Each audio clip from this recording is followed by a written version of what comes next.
আমরা আজকে দুয়ারে সরকার নিয়ে অলরেডি সমস্ত মিডিয়াতে অ্যাডভার্টাইজমেন্ট গেছে, কিন্তু এই প্রোগ্রামটা এতটাই বড় প্রোগ্রাম যে এটা যদি আপনারা একটু মিডিয়া এবং চ্যানেলগুলো যদি আমাদের একটু হেল্প করেন মানুষকে জানাতে, তাহলে ভালো হয়। আমরা যখন ফার্স্ট ফেজ অফ দুয়ারে সরকার ক্যাম্পেইন করেছিলাম 2020-তে, ফেব্রুয়ারি 2020-2021, আমাদের অ্যাচিভমেন্ট যেটা হয়েছিল তার থেকে আজকের এই প্রোগ্রাম করতে আমাদের সাহায্য করেছে। আমাদের তখন মানে ফেব্রুয়ারি মাসে যেটা হয়েছিল 32,830টা ক্যাম্প হয়েছিল এবং 2.75 crore ভিজিটার এসেছিলেন, 2.75 কোটি। Out of 1.77 crores applications, 1.5 crores application eligible হয়েছিল, অর্থাৎ 99% লোকে কাজ পেয়েছিল, কাজগুলো হয়েছিল তাদের।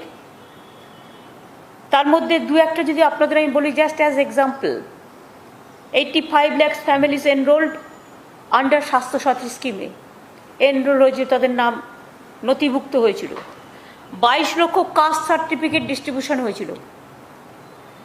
12.12 লাখ নিউ জব কার্ড 100 দিনের লোকেরা পেয়েছিলেন এবং পাড়ায় সমাধানেও 10,000 ডিমান্ড ছিল, তার মধ্যে 7,500 ডিমান্ড আমরা ফুলফিল করে দিয়েছিলাম অত শর্ট টাইমে। সেই জন্যই আমরা দেখলাম এটা পাবলিক কাজ পাচ্ছে, পাবলিক তার নিজস্ব মতো কারো মানে কোনো মধ্যেখানে কেউ নেই, নিজেরাই ডাইরেক্ট এসে নিজেরা ফর্ম ফিল আপ করছে, নিজেদের অসুবিধে জানাচ্ছে এবং সরকারি কর্মচারীরা সেটা সাহায্য করে দিচ্ছে। বছরে আমরা দুবার করব বলেছিলাম, এবারে যেমন এটা 16ই আগস্ট থেকে 15ই সেপ্টেম্বর পর্যন্ত হবে। 8ই সেপ্টেম্বর থেকে 23শে সেপ্টেম্বর পর্যন্ত যে কাগজপত্রগুলো আমরা পাবো সেগুলো এনকোয়ারি হবে এবং ডেলিভারি অফ সার্ভিস মানে ডেলিভারি করে দেবে সার্ভিস, এটা 24শে সেপ্টেম্বর থেকে 30শে সেপ্টেম্বর পর্যন্ত হবে। এর জন্য 17,107টা ক্যাম্প অলরেডি শিডিউল করা হয়েছে, আরও বাড়বে। তার কারণ কিছু জায়গায় অনেক জল আছে যেগুলো বন্যা কবলিত এরিয়া, নদীর জলে ভেসে গেছে, সেই এলাকাগুলোকে পরে করে দেবো। কারণ যেহেতু জলে জলে ভেসে গেছে ওই এলাকায় মানুষ হয়তো আসতে পারবে না, তাদের জন্য আলাদা সময় করা হবে। বাট যেখানে যেখানে ক্যাম্প হবে সেখানে সবাইকে আসতে আমরা বলছি। প্রথমে আপনাদের আমি বলি 18টা স্কিম এখান থেকে দেওয়া হবে। খাদ্যসাথী যদি কেউ নাম লেখাতে চান, স্বাস্থ্যসাথী যদি কেউ নাম লেখাতে চান, এখনও কাস্ট সার্টিফিকেট কেউ নাম লেখাতে চান, শিক্ষাশ্রী, তপশিলি বন্ধু অর্থাৎ যেগুলো 60 বছর বয়স হলে 1,000 টাকা করে পেনশন পায়, জয় জোহর অর্থাৎ আদিবাসীদেরও সেটা আছে, কন্যাশ্রী, তারপরে হচ্ছে রূপশ্রী, তারপরে হচ্ছে মানবিক, তারপরে হচ্ছে Aikyashree scholarship for OBC minorities, Shikshashree হচ্ছে schedule caste schedule tribe, Kanyashree আপনারা জানেন জেনারেলি যত স্কুল কলেজ এবং ইউনিভার্সিটি আছে গভর্নমেন্ট স্কুলে সবাই পায়, গভর্নমেন্ট কলেজ অফ ইউনিভার্সিটি। এছাড়াও থাকছে লক্ষ্মীর ভাণ্ডার, বিনামূল্য সামাজিক সুরক্ষা যোজনা, কৃষক বন্ধু নিউ,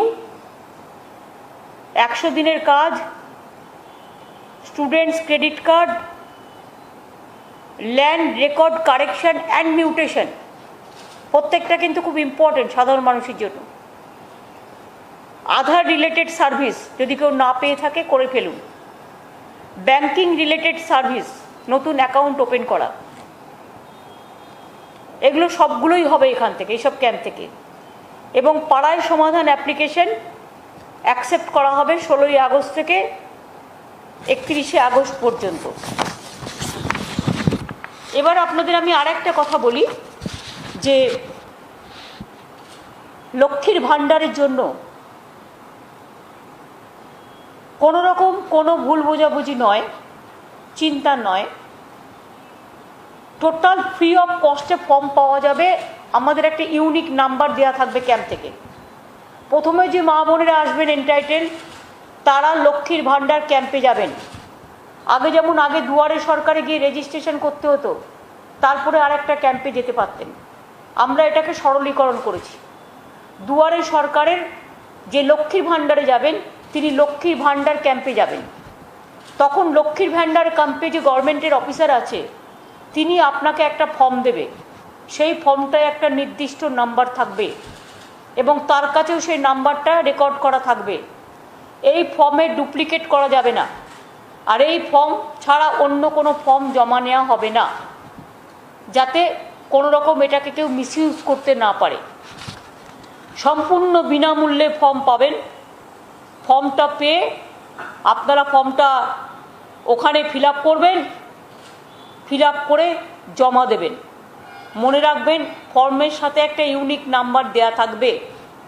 যে নাম্বারটা আপনাকে যে ফর্ম দিচ্ছে, সেই নাম্বারটা গভর্নমেন্টের কাছে থাকবে। সুতরাং এটা আধার কার্ডের সাথেও লিঙ্ক আপ করে দেওয়া হবে, কম্পিউটার জেনারেটেড নাম্বার। সুতরাং এই নাম্বারটা কেউ নকল করে কিছু করতে পারবে না। 2 হচ্ছে, এই ইউনিক নাম্বারটাই অ্যাকসেপ্টেড হবে ওই ফর্মটা ফিল আপ করবার জন্য। মনে রাখবেন, ফ্রম আউটসাইড থেকে যদি কেউ ফর্ম ফিল আপ করবার জন্য ফর্ম জোগাড় করে এবং অন্য এজেন্সিকেও 25-30টা ফর্ম ছাপিয়ে নিল, নিয়ে দিল, মানুষকে ভুল বোঝালো, সেগুলো কিন্তু অ্যাকসেপ্টেড হবে না। একমাত্র দুয়ারে সরকারের লক্ষ্মীর ভাণ্ডার স্কিম থেকে, ওখান থেকে যে ফর্ম পাওয়া যাবে, সেটাই accepted. And it will be applicable for কৃষক বন্ধু, স্বাস্থ্যসাথী, অল স্কিম। এবার হচ্ছে, যদি কারো কোনো গ্রিভ্যান্সেস থাকে, কেউ কাউকে ভুল বোঝায়, যেমন কালকে নর্থ 24 পরগনা কয়েকটা জায়গায় রটিয়ে দেওয়া হয়েছিল যে লক্ষ্মীর ভাণ্ডার পেতে গেলে বাড়ির ট্যাক্স আগে জমা দিতে হবে গ্রামে। এরকম কোনো নোটিফিকেশন গভর্নমেন্টের নেই, এর জন্য কোনো বাধ্যবাধকতা নেই। মনে রাখবেন, যদি এরকম কেউ করে, শুনবেন না। আপনার লক্ষ্মীর ভাণ্ডার আপনার নিজস্ব অধিকার, স্বাস্থ্যসাথী আপনার নিজস্ব অধিকার, স্টুডেন্টস ক্রেডিট কার্ড আপনাদের নিজস্ব অধিকার, কৃষক বন্ধু নিজস্ব অধিকার, কাস্ট সার্টিফিকেট থেকে শুরু করে সব। যদি কোনো কমপ্লেন অর গ্রিভ্যান্সেস থাকে কারো, তাদের জন্য তারা ডাইরেক্টলি চিফ মিনিস্টারের অফিসে, তারা একটা নাম্বার দিচ্ছি আমরা, টোল ফ্রি নাম্বার যেগুলো বলে, সেখানে পাঠাতে পারেন। এই নাম্বারটা যদি আপনারা লিখে নেন ভালো হয়। এই নাম্বারটা হচ্ছে, যদি কারো কোনো কমপ্লেন থাকে, অ্যাকশান নেবে গভর্নমেন্ট। 1070/22143526 1070/22143526 15টা লাইন থাকবে। और ওখানে সামনাসামনি বাংলা সহায়ক কেন্দ্র যেগুলো আছে, বিএসকে, সেখানেও কমপ্লেন করতে পারে। বাট আমাদের এখানে 15টা লাইন থাকবে। যদি কারো কোনো গ্রিভ্যান্সেস থাকে, যেমন আমরা দিদিকে বলো করেছিলাম, সেরকম কোনো গ্রিভ্যান্সেস থাকলে, যে আমাকে অমুক লোক ফর্ম দিচ্ছে না, বা আমি যাচ্ছি আমাকে ঘোরাচ্ছে, বা আমার কাছ থেকে ও পয়সা চাইছে, বা আমার কাছে ঠিকমতো পৌঁছচ্ছে না, তাহলে সঙ্গে সঙ্গে কমপ্লেন করতে পারেন। কমপ্লেন করলে আমরা সেইভাবে ব্যবস্থা নেব এবং আমরা ব্যাপারটাকে সমাধান করে দেব। মহরম 19-এর বদলে গভর্নমেন্ট অফ ইন্ডিয়া ইস্যু করেছে 20 তারিখে হচ্ছে, কারণ দিল্লিতে ওরা অ্যানাউন্স করেছে 20 তারিখে। আমি এখানেও খবর নিলাম, মহরমের দিনটা 19 তারিখে ছুটি ছিল, 19 তারিখের বদলে মহরম শুনছি 20 তারিখে হবে, এবং তাই ছুটিটা আমরা শিফট করেছি 20 তারিখে। জিওআই অলরেডি একটা নোটিফিকেশান করেছে। ওটা স্টেট গভর্নমেন্ট হলিডে যেটা ছিল, সেটা 19-এর জায়গায় 20 হচ্ছে। এবার হচ্ছে, কোভিডে আমি দেখেছি, যেমন গত পরশুদিন আমি দেখছিলাম একটা সংবাদ মাধ্যমে যে বলছিল কোভিড বাংলায় বেড়ে যাচ্ছে, এটা ভুল রিপোর্ট। পরে কি হবে আমি জানি না, বাট এখনও অ্যাট প্রেজেন্ট যেটা আছে, কেউ কেউ ভুল রিপোর্ট দিয়ে দিচ্ছেন। মনে রাখবেন এখানে পজিটিভ যেটা চলছে, পজিটিভিটি যেটা, সেটা 600 থেকে 800-র মধ্যে। কেরালায় যেখানে 23,000, 24,000, মহারাষ্ট্র থেকে শুরু করে, সিকিম থেকে শুরু করে, নর্থ ইস্ট থেকে শুরু করে অনেক জায়গায় অনেক অনেক বেশি। আমরা এটা অনেকটাই কন্ট্রোল করতে পেরেছি। এবং আমাদের এখানে, আমি আপনাদের আগেও বলেছি, 8th ফেজ ইলেকশন যখন হয়েছিল তখন এটা 33% হয়ে গিয়েছিল। এখন আমরা এটাকে 1.5%-এ নিয়ে এসেছি। কোনোদিন 600 হচ্ছে, কোনোদিন 650 হচ্ছে, কোনোদিন 700 হচ্ছে, কোনোদিন 800 হচ্ছে। এর মধ্যে এটা ঘোরাফেরা করছে। ভ্যাকসিন তো ঠিকমতো পাচ্ছি না আমরা। তা সত্ত্বেও মনে রাখবেন প্রতিদিন প্রায় 47,000 থেকে 50 লাখ প্রত্যেক দিন আমাদের টেস্ট হচ্ছে। এবং এতগুলো টেস্টের মধ্যে 600-700 বেরোচ্ছে, সব নিয়ে, সারা বাংলা নিয়ে। Discharge rate 98.15%। আমি সম্ভবত এবিপি আনন্দে দেখছিলাম যে ওরা বলছিল যে কোভিড এখানে বেড়ে যাচ্ছে, কিন্তু ঘটনাটা সত্যি নয়। 600 থেকে 800-র মধ্যে এটা ঘোরাফেরা করছে অনেক দিন ধরেই। Death rate is also comorbidities নিয়ে 1.19%। এবং occupy of Covid beds only 3.79%. Total vaccination doses given এখনো পর্যন্ত আমরা আমাদের টাকা দিয়ে কিনেও 14 কোটি যেখানে লাগবে, আমরা 3,32,00,000 পর্যন্ত দিতে পেরেছি। মানে দুটো ডোজ নিয়ে। ফার্স্ট ডোজ 2.39 crore পেয়েছেন, আর সেকেন্ড ডোজ 92 কোটি পেয়েছেন। ডেলি ভ্যাকসিনেশন 3.5 থেকে 4 লাখ আমরা করছি, কিন্তু আমরা করতে পারি 11 লাখ। আমাদের সবচেয়ে বেশি মিনিমাম ওয়েস্টেজ -7%। এবং আমাদের এখানে টিকাকরণ সবচেয়ে ভালো, বেস্ট ইন কান্ট্রি। বাট আমরা ঠিকমতো ভ্যাকসিন পাচ্ছি না। অনেকে আমায় কোশ্চেন করছেন যে রুরাল, মানে যেটা হচ্ছে লোকাল ট্রেনটা কেন চলছে না। লোকাল ট্রেনটা চলছে না তার কারণ হচ্ছে ভ্যাকসিনটা যতক্ষণ পর্যন্ত আমি কিছুটা না দিতে পারবো গ্রামে গঞ্জে, এর প্রকোপ তো বাড়বে। আর তারপর আমি এখন থেকে যদি কন্ট্রোল না করি, আমি জানি মানুষের কষ্ট হচ্ছে, সাধারণ মানুষের যারা কলকাতায় আসতে চায়, সেজন্য বাস টাস, অটো টটো সব চালু করে দেওয়া হয়েছে, মেট্রোও চালু করে দেওয়া হয়েছে। একটাই প্রবলেম, সেপ্টেম্বরে যেহেতু থার্ড ওয়েভ একটা আসার কথা আছে, তাই আমাদের এটা কন্ট্রোলে রাখতে হচ্ছে। কাজে আমি যারা আসতে পারছেন না ট্রেনে, লোকাল ট্রেনে, আমি জানি মানুষের গ্রিভ্যান্সেস আছে, কিন্তু আপনার জীবনের থেকে তো বেশি দামি কিছু নয়। তাই আরও কয়েকটা দিন আমাদের কষ্ট করতে হবে বন্ধু। আমরা একটা করছি, যেটা হচ্ছে আমরা চেষ্টা করছি ভ্যাকসিনেশনটা যাতে বাড়ানো যায়। আমি যদি গ্রামে গঞ্জে, বিশেষ করে উত্তর 24 পরগনা, দক্ষিণ 24 পরগনা, হাওড়া, হুগলি, বর্ধমান, নদিয়া, এই জেলাগুলো যেগুলো কাছাকাছি আছে, কলকাতার কাছাকাছি, যেগুলো থেকে লোকেরা রেগুলার চাকরি বাকরি করে, যাতায়াত করে, সেটা অনেকটা করে দিতে পারি। 50%ও করে দিতে পারি ভ্যাকসিন, তাহলে আমি রুরাল ট্রেন চালু করে দেবো, আমার কোনো প্রবলেম নেই। কিন্তু আমার প্রবলেম হচ্ছে একটাই, দূরবর্তী ট্রেন চলছে, প্লেন চলছে, মেট্রোও চলছে, বাসও চলছে, অটোও চলছে, টোটোও চলছে, গাড়িও চলছে।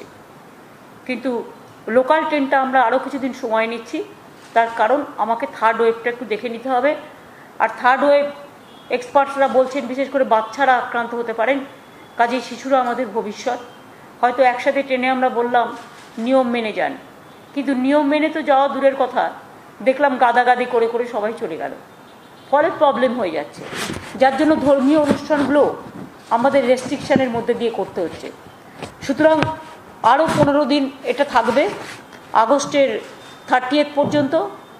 আর কতগুলো রিল্যাক্সেশন আমরা দিচ্ছি, যেমন থিয়েটার, হল টলগুলো সব আমরা খুলে দিচ্ছি। মানে 50% যেটা ছিল, থিয়েটার, অডিটোরিয়াম ওপেন, তারপরে সুইমিং পুল টোল, এগুলো সমস্ত খেলাধুলা 50% পর্যন্ত যা ক্যাপাসিটি আছে তার 50% অ্যালাউ করে দিচ্ছি। আর রাত্রে যে টাইমটা 9টা থেকে বিকেল 9টা থেকে সকাল 5টা পর্যন্ত সব বন্ধ থাকতো, সেটা আমরা পাবলিকের ডিম্যান্ডের জন্য এবং বেচা কেনার জন্য এবং মানুষের যাতে টাইমটা কাজে লাগে সেই জন্য ওটা আমরা বাড়িয়ে দিচ্ছি। ওটা 11টা থেকে বেলা সকাল 5টা পর্যন্ত বন্ধ থাকবে। 11টা থেকে 5টা পর্যন্ত বন্ধ থাকা মানে মানুষের কোনো অসুবিধে হবে না, সেই সময়টা ঘুমোবার সময়, কাজেই কোনো বিজনেস থেকে শুরু করে কারোরই কোনো অসুবিধা হবে না, এটা আমি মনে করি। আমরা ইনফেকশন স্প্রেড করার ব্যাপারে আরবান এরিয়ায় স্পেশালি আমরা 75% পপুলেশন ইন আরবান এরিয়াজ আমরা ভ্যাকসিনেশন আমরা করেছি, কভার করেছি, at least 1 dose of vaccination cover করেছি 75% পপুলেশন। কিন্তু গ্রামের দিকে অতটা আমরা করতে পারিনি, কারণ আমরা পাইনি। সুতরাং আরবান এরিয়াটা কিছুটা করতে পেরেছি আমরা, যতটা পেরেছি 1 ডোজ অ্যাটলিস্ট 75% পপুলেশন যথেষ্ট। সুপার স্প্রেডারদের আমরা আগে করে নিয়েছি, বাদ বাকি আমরা চেষ্টা করছি যাতে আমরা পাই, এবং পেলে আমরা রেলটাও চালু করে দেবো একটু সময় নিয়ে। এবার হচ্ছে আর একটা কথা, আপনারা জানেন কোভিড সিচুয়েশনের জন্য আমরা প্রিম্যাচিওর রিলিজ অফ লাইফ কনভিক্টস যারা জেলে বন্দি আছে 2 আগস্ট আমরা 63 জন যাদের যাবজ্জীবন দণ্ড ছিল তাদের আমরা ছেড়ে দেওয়ার সিদ্ধান্ত নিয়েছিলাম।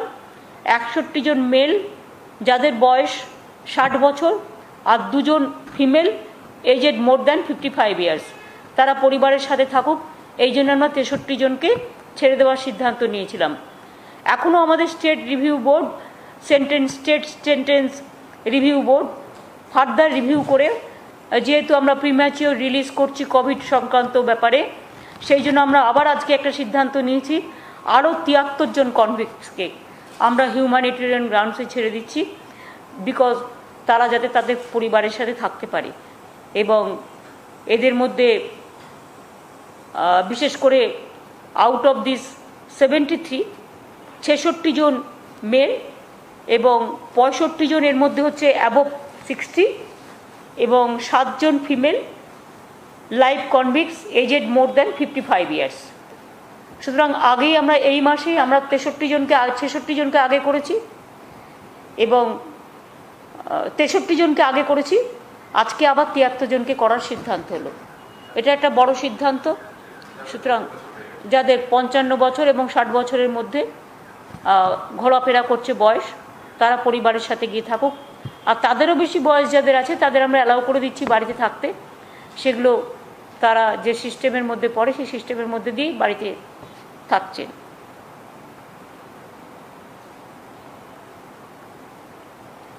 যেখানে এলিজিবল কেস আছে সেখানে আমরা করে দিচ্ছি। হয়তো 1-2 খুব সাংঘাতিক কেস আছে, সেটা 2-3টে হয়তো অবজেকশন আছে বলে করা যাচ্ছে না, রিভিউ বোর্ড সেটা করতে পারেনি, বাদ বাকি টোটালটাই করে দেওয়া হচ্ছে। আর একটা কথা আমি বলবো, লক্ষ্মীর ভাণ্ডার স্কিম যেহেতু নতুন হচ্ছে, স্টুডেন্টস ক্রেডিট কার্ড যেমন নতুন হচ্ছে, কিষাণ বন্ধু যেমন হয়ে গেছে, লক্ষ্মীর ভাণ্ডার সেপ্টেম্বর থেকে আপনারা দেখেছেন, আমি আগেই বলে দিয়েছি। আর দুয়ারে সরকারটা আমরা ভাইফোঁটার দিন থেকে করব। এই রেশন, দুয়ারে রেশন, কাজে আমাদের একটা প্যাচ আপ করে নিতে হবে, আমাদের সিস্টেম করে নিতে হবে। আমরা যে ডিসিশানগুলো নিয়েছিলাম প্রত্যেকটা ডিসিশানই কিন্তু আমরা কার্যকর করছি। এই যে লক্ষ্মীর ভাণ্ডার স্কিমে জেনারেল মহিলারা, জেনারেল কাস্ট যারা, তারা 500 টাকা পাবে মাসে, এবং যারা শিডিউল কাস্ট ট্রাইব তারা 1000 টাকা পাবে। মনে রাখবেন এখানে কিন্তু সেলফ হেল্প গ্রুপ থেকে শুরু করে, আশা থেকে শুরু করে, অঙ্গনওয়াড়ি থেকে শুরু করে, পঞ্চায়েত কর্মী থেকে শুরু করে, স্বাস্থ্যসাথী কার্ড করেছে সেই পরিবারে অনেক গৃহবধূ আছে, হয়তো কার্ডটা হয়েছে বয়োজ্যেষ্ঠ মহিলার নামে, সেখানকার যারা 25 থেকে 60 বছর বয়স পর্যন্ত তারাও অ্যালাউড হবে। একমাত্র যারা সরকারি চাকরি করে এবং পেনশন পায়, এবং প্রাইভেটেও যারা ভালো চাকরি করে পেনশন পায়, তারা ছাড়া আর সবাই পাবে 25 থেকে 60 বছর পর্যন্ত। 60 বছরে আবার দেখুন যারা শিডিউল কাস্ট ট্রাইব আছে তারা জয় বাংলা প্রকল্পে জয় জহরে পেয়ে যাচ্ছে। এরপর 18 বছর থেকে বিধবা ভাতা যারা পাচ্ছেন সবাইকেই বিধবা ভাতা করে দেওয়া হয়েছে, পুরোহিতদেরও 1000 টাকা করে দেওয়া হয়েছে। সবুজ সাথীতেও 10 লক্ষ সাইকেল এবছরেও দেওয়া হচ্ছে, এবং ট্যাব যেটা ক্লাস 9 দিই সেটা আমরা দিয়ে দেবো ওই ফোন যেগুলো মোবাইল ফোন বা স্মার্টফোন যেগুলো, সেটা আমরা নভেম্বরের মধ্যে আমরা দিয়ে দেবো। সুতরাং আমাদের যা সিদ্ধান্ত সামাজিক সংস্কারের, সমাজ সংস্কার আমার মনে হয় পশ্চিমবঙ্গ একটা নজির গড়েছে, এবং আমরা গর্ব করে বলি বাংলা একদিন বিশ্ব বাংলায় পরিণত হবেই। তার কারণ হচ্ছে সমাজ সংস্কারে বিনা পয়সায় রেশন, মাইগ্রেন্ট ওয়ার্কারদেরও আমরা ঠিক করেছি যারা ওয়ান নেশন ওয়ান রেশনে আসবে তারাও বিনা পয়সায় রেশন পাবে। শুধু আমাদের একটা সিস্টেম করতে হবে যাতে যে এখান থেকে মাইগ্রেন্ট ওয়ার্কার এসে রেশন দিচ্ছে সে যাতে অন্য স্টেটে রেশনটা না নেয় সেটা দেখতে হবে। কারণ অন্য স্টেটে পেলে আমি দেবো না, যদি আমার স্টেটে তখন থাকে সেই স্টেটে অন্য স্টেটে রেশনটা না পায় তাহলে ওয়ান নেশন ওয়ান রেশন পাবে। সুতরাং এগুলো সব করা হয়েছে। এই পর্যন্ত আজকে আপনাদের বলার ছিল, একটু বললাম। বন্যা তো দেখতেই পাচ্ছেন বিভিন্ন জায়গায় ভীষণ বাড়াবাড়িভাবে হয়েছে। মাস্টার ঘাটাল প্ল্যান নিয়ে, যেটা ঘাটাল মাস্টার প্ল্যান নিয়ে আমি নিজেও অনেকবার লিখেছি, আমি মিনিস্টারদের একটা টিমও পাঠাচ্ছি, এমপিদেরও টিম গেছে, গতকাল অলরেডি গেছে, আমাদের টিম এখান থেকে গেছে, অফিসারদের টিম। তার কারণ আমি দেখেছি, আমি 4 কিলোমিটার একটা, ওটা 7 কিলোমিটার নয়, 4 মিনিটের একটা ভিডিও তুলেছিলাম, টোটালটাই জল, 36টা ব্রিজ হয়েছে। আর ঘাটাল এমন নৌকার মতো অবস্থা, ঘাটাল যতক্ষণ মাস্টার প্ল্যান না হচ্ছে ওটা রেমেডি নেই। তার কারণ হচ্ছে ওটা একদম নৌকোর মতো, সল্টলেকটা যেমন নৌকোর মতো, জল জমলেই দেখবেন সল্টলেকটা আগে ডুবে যায়। বাংলাটাও যেমন দেখবেন নৌকোর মতো, ঝাড়খণ্ড জল হলো এখানে ঢুকে গেল, বিহারে জল হলো এখানে ঢুকে গেল, সেরকম ঘাটালটা আবার হচ্ছে পশ্চিমবাংলায় নৌকার মতো, মানে বৃষ্টি হলেই মেদিনীপুরে ওই ঘাটালে ডুবে যাবে। তারপর তো শিলাবতী আছেই,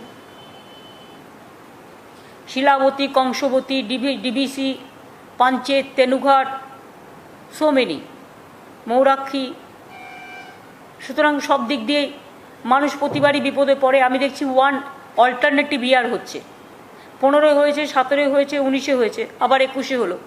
মাঝখানে আবার একই সময়ে আমফান হয়ে গেল, যশ হয়ে গেল, বুলবুল হয়ে গেল, ফণী হয়ে গেল, 2 বছর ধরে কোভিড চলছে। কি একটা দুর্যোগের মধ্যে দিয়ে আমরা যাচ্ছি, আর দুর্ভোগ মানুষ পালন করছেন, এবং আমাদেরও খুব খারাপ লাগছে। যতটা পারি, আমাদের তো কেউ কিছু দেয় না, যতটা পারি ততটা সাহায্য করার চেষ্টা করি। এবং আমি এখনও মনে করি চিফ মিনিস্টার রিলিফ ফান্ড আছে, সেখানে যদি আপনারা কেউ মনে করেন ডিজাস্টার রিলিফ ফান্ড আছে কোভিডের জন্য বা এই সব ডিজাস্টারের জন্য, বন্যার জন্য, যদি কেউ পারেন নিশ্চয়ই আপনাদের সহযোগিতার হাত বাড়াবেন, যাতে এই গরিব মানুষগুলো তাদের অধিকার থেকে বঞ্চিত না হয়।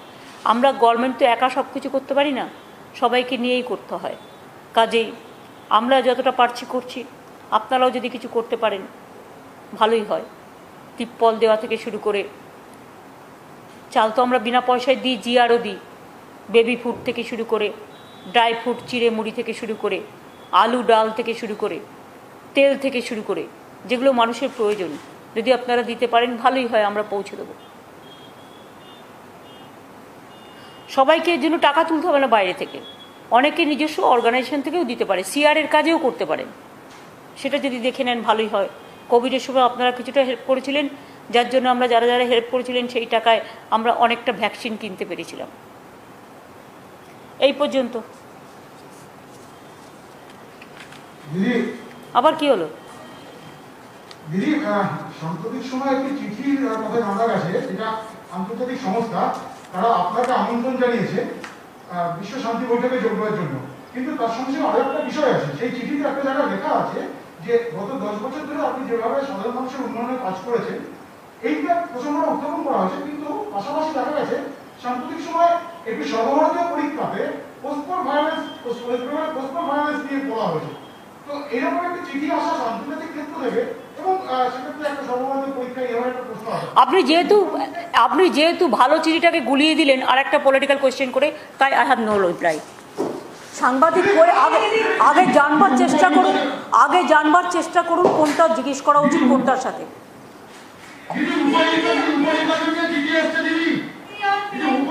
উপনির্বাচনে রাজনৈতিক দলের ওপিনিয়ন চেয়েছে, আমরা আমাদের ওপিনিয়ন ঠিক সময় পাঠিয়ে দেবো, আমরা আগেও পাঠিয়েছি, আমরা আবার পাঠিয়ে দেবো।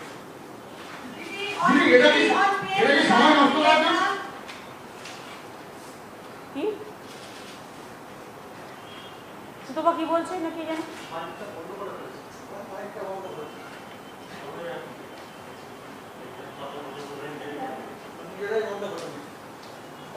Didi, on PM Kisan Nidhi Yojana, state was asked to send the statistics to provide the fund directly to the farmers.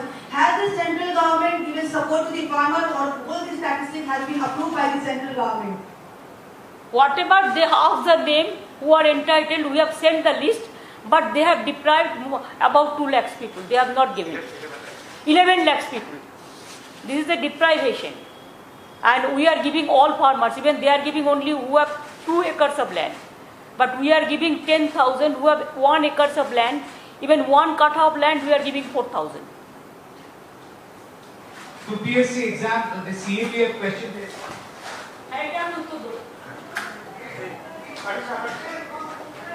আগে কেউ করছিলে বলো এইটা লাস্ট কোশ্চেন হ্যাঁ Did the UPSC question paper which was given to CAPF aspirants, it had a couple of questions like coal violence in Bengal, farmers' protest whether it's politically motivated or not, oxygen crisis in New Delhi. These are all very controversial issues, highly debated by the government and also by the opposition parties. What do you think is the motive of UPSC, which is a central body, to ask such kind of questions to CAPF aspirants? all these 3 questions are politically motivated and highly objectionable. I don't understand how a impartial institution like UPSC, they can question like this. BJP party office, they have prepared the question, I am sorry to say, though I have great respect for UPSC, but if they have to maintain the dignity, the honor. Everybody respect them because we thought they are the impartial people. Until now they were impartial. But now if they ask the question that post-poll violence in Bengal, and if they ask the question that farmers who are violent, if they ask the question Delhi regarding oxygen, don't you think this opposition states is being marked only to give the message to the aspirant candidate for CAPF that you have to give full support to BJP, and whatever BJP will say that you have to accept, otherwise you are not been entitled. What is this? Is it sure? I think that anybody can ask the question, even if you go to court also, court will not accept that also. Anybody can go, any candidate can go to the court also. Even any common people can go to the court. Even any who are doing the social work, especially right to information, they can ask, because this is really I am shocked to see this question. Sometimes they will ask that there is India, only one citizen is there, tell the names. Every project, you see their name is there. Every project, every scheme, even sky to heaven, even soil to sky, land to sky. Don't you think that there should be some dignity? What is this? Who are doing this nuisance? Do you think that forcefully you will bulldoze the Constitution of India? You will bulldoze the federal structure of India? You will bulldoze the democracy of India? You will bulldoze all the institution of India? You will bulldoze the impartiality of the right to work or democratic rights or fundamental rights to the people? Is it not my fundamental right? When you are accusing somebody, abusing somebody, do you think it is proper? It is impartial? That's why before election I raised the issue that at the time of election they allowed CAPF only to capture the booth, and they are killing the people. You know Dinhata, they have Shitalkuchi, they have beaten the people like anything. They just behave just like BJP party members. Why I raise this issue? I don't have any ill motive, because I have seen nowadays I am watching how they are behaving. Some people are going through the airport area. Now airport security asking, there are some Bengal reporters who are traveling with me. They have been asked, क्या आप दीदी का supporter है ना मोदी का supporter है? Is it the way to behave? क्या country को क्या दे रहा है? कंट्री को तो खत्म कर रहा है आप लोगों ने। पोस्टपोल वायलेंस कहाँ हुआ? त्रिपुरा में क्या हुआ? देखा नहीं, आंख नहीं है, आंखों में क्या है? छुपा रुस्तम हो गया है। त्रिपुरा में कोई आदमी जा नहीं सकता है, आसाम में नहीं जा सकता है, यूपी में नहीं जा सकता है। बीजेपी रूल स्टेट में कोई जर्नलिस्ट भी बात नहीं कर सकता है। कोई जर्नलिस्ट आपको खिलाफ में लिखता है तो उसको भी अपडेट करा देता है। बंगाल में तो कोई केस ही नहीं हुआ है। प्रीपोल अलायंस का टाइम में सीआरपीएफ गोली किया था, वो प्रीपोल अलायंस का। पोस्टपोल अलायंस में कुछ हुआ ही नहीं, पूरा झूठा दिया। अभी तक देखिए ना, ह्यूमन राइट्स कमीशन को भी बीजेपी का मेंबर भर दिया। नेशनल कमीशन वुमेन को भी आप देखिए ना कौन है। आप लोग इसको पूरा बायोडाटा ले लीजिए और देख लीजिए ये लोग कौन है। जो लोग ह्यूमन राइट्स कमीशन का रिपोर्ट दिया, जो बंगाल में आए थे, ये लोग कौन थे? कौन थे? I can challenge it because I know their BJP activities, their ABP activities. I know their Twitter and Facebook handling. I have seen it in my own eyes. So this is wrong, absolutely wrong. They have to pay for this. Don't forget, today you are in power, but tomorrow you may not be. Chair is not permanent for all, but the constitution is permanent. The country is permanent. The democracy is permanent. The institution is permanent. You cannot destroy the secular fabric of our country. You cannot destroy the moral of the people. You cannot compel the people to write in favor of you. Suppose I am not your supporter. Why I will use your photo? You compulsory COVID certificate, you give photo. I don't like you, but I have to carry this. Why? Where is the freedom of the people? Now you allow death certificate also, your photo? It's too much. Really? অনেক বলে দিচ্ছি। Really? That's it.